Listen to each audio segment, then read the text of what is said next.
Hi, everybody. Welcome back to episode 4 of The Hard Breach. I am, as always, your host, Lauren Goddess Williams, and I'm finally back from the dead. I'm no longer dying. So, last week, I was coming back from the Invitational, and I think I spent a total of 29 hours in the airport in about 5 days, and we were supposed to shoot on the Thursday that I got back, and when I got back, I can tell you that that was absolutely not possible. I was dying. I had the land flu. I had the actual flu. I still have a little bit of a cold left. I got hit from like every different angle. It was awful. And then speaking of coming back from Invite, let's talk about who won a little bit. So I think it was maybe a little bit of a surprise that SSG came out on top, especially like Rampy being MVP. Like for me, that is big. He is probably he went from he's probably the rookie of the year. He probably had the most improved season that I think I've ever seen out of any of the players. I think it was like maybe a season and a half ago, I think we saw Rampy struggle a little bit, and now he's crowned the MVP of the entire Invitational out of like some of the most phenomenal players that were there. And to me, that was huge. Did I expect to see SSG and Nip in the finals? Absolutely not. I thought it was going to be like SSG and TSM in the finals. But am I glad that it wasn't just NA versus NA and like there was a little bit of a feud between Brazil and NA? I thought it was pretty cool. And as somebody that was actually in the arena, like I think my favorite experience was when I think SSG was down. They were down with 2 maps, and all the fans in the crowd were holding up their phones. They were like showing the flashlights. They were being the stars in the sky. For me, it was amazing to watch. Just to feel like the positive vibes that were there, and just like see how passionate people were about the event. To me, it was insane. And I think the Brazilian fans were pretty loud. There might have been like 6 or 7 of them, but they were pretty loud. And then another big thing is Bosco is actually the only 2-time champ to have won an Invitational on Xbox and to have won an Invitational on PC. Like, to be able to go from Xbox to win an event and then come over to PC a couple years later and win the same big event when it's 15 times bigger is huge. We also had Bosco on the phone. It was about a couple of weeks ago, but we had some technical difficulties and the footage didn't quite turn out as well as we thought it was going to. So we're going to try to reach out to him again and see if we can't get a little bit of a rerun on that. And then another thing is Troy is also now a 2-time champ, both on PC. He previously won a couple years ago on CTM.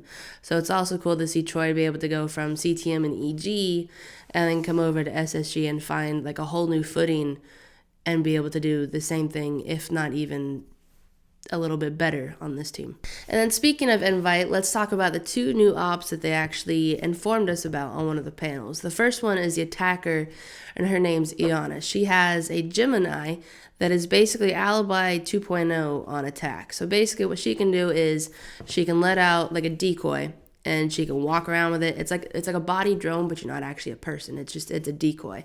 She can lean, she can crouch, she can prone, she can do everything that a normal person can do. She just can't shoot.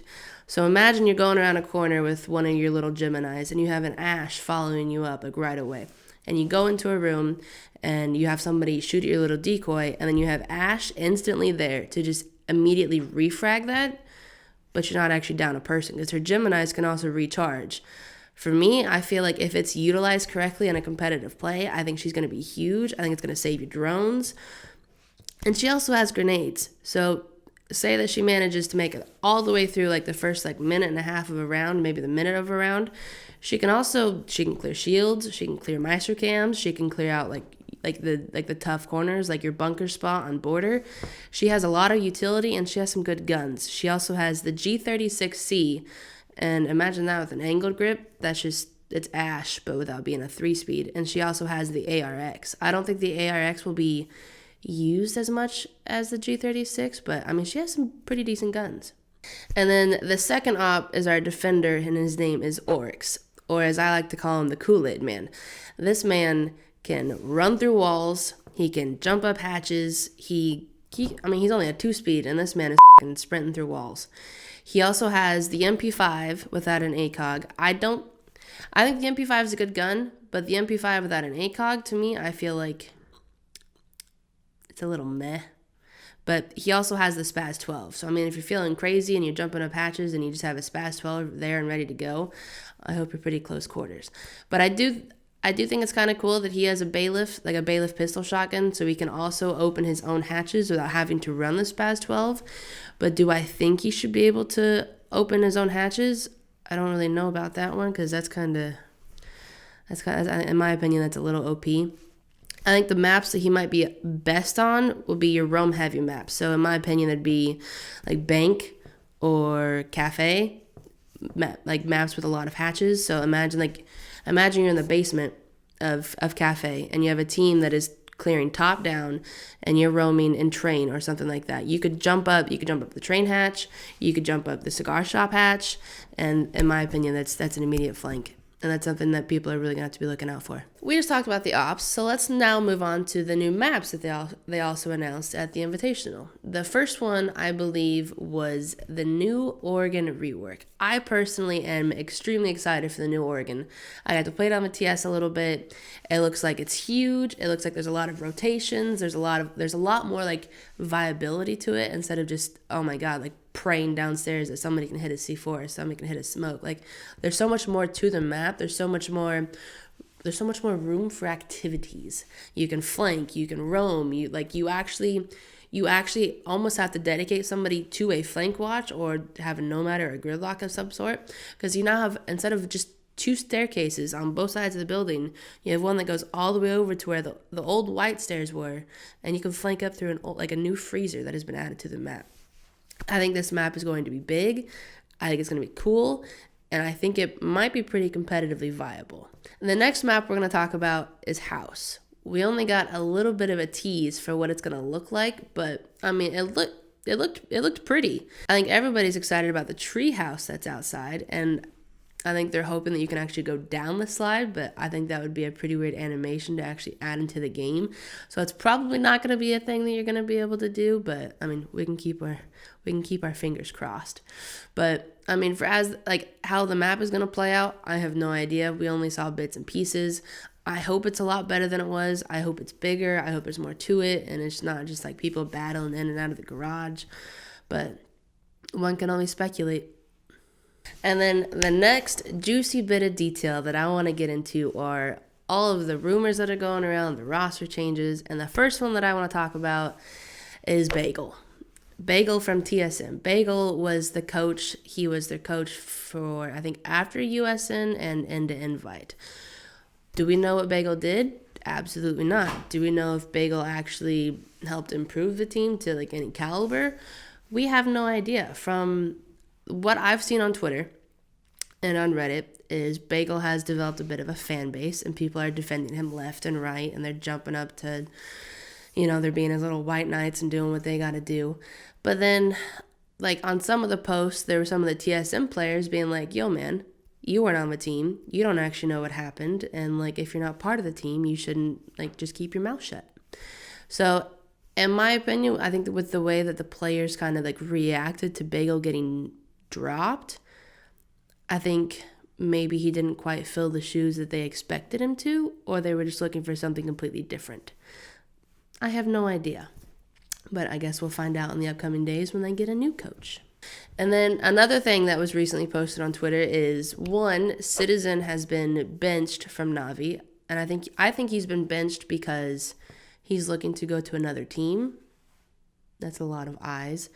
I think everybody is probably pretty sure that he's going to G2 and he's taking Sir Boss's spot, because I don't see Sir Boss necessarily staying on that roster. One, because he was on loan, and two, I don't think he had necessarily the best performance. I mean, it's hard to go into a team that you've been on for a week and go into the biggest event of the year and actually have a significant change to the team, but I mean, at least he tried.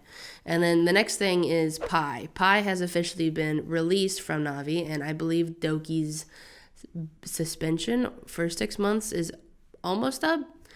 I just hope that Doki finally learned his lesson, and he's not going to get maybe, a year ban. Let's keep the toxicity in check, Doki.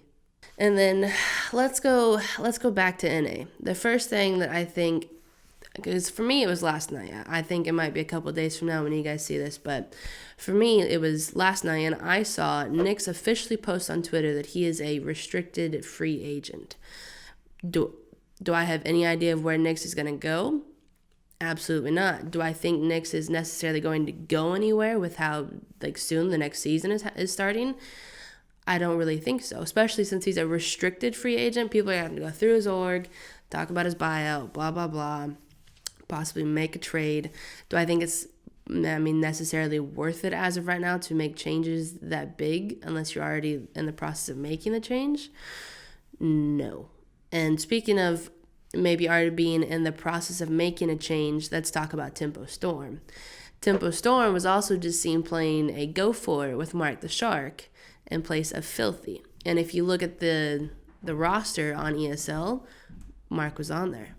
So I think there's a pretty good chance that Mark the Shark is back in Pro League.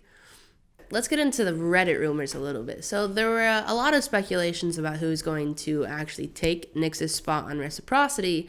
And I think the one person that everybody has basically zoned in on was Slashug from Luminosity. So the real question is who is LG going to replace Slash with? They literally just picked up Slash last season after he got relegated on Rogue.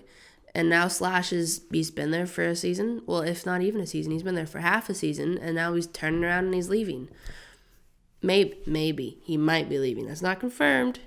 It's a rumor. We don't know, but I think it's a pretty good chance it is actually happening. But then the other Reddit change that was going around was Retro from Reciprocity. I think Reciprocity might be in a bit of a mid-season crisis if they're going through and they're dropping 2 of their players halfway through. But the question is who are you going to replace Retro with? He's your hard support. Who, as of right now, is actually available to be a hard support? Unless you're going to make a few role changes, maybe put Fox on some hard support. I can't really see Lax playing support. He likes to go off and do his own thing, but Fox was seen playing Habana in the last few games that he's played in. So maybe not, probably not. I have no idea what they're doing. I don't know if they know what they're doing, but I hope what they're doing works for them in the end, because I'd like to see at the bit of the top of the playing field instead of the bottom where we've been for the last few seasons. And that just about sums it up for episode 4 of The Hard Breach. Don't forget to hit like and subscribe on this video, and also over on our Twitter, just so you guys know that there is a giveaway for a pink G Pro right there that ends on Friday the 28th. All you have to do is hit like, hit retweet, follow the org, and then tag who your Valentine was or who you wish your Valentine was. If your Valentine left you, at least you now have a gift for yourself. It could be worse. But I'm your host, Lauren Goddess Williams, and you've just been breached.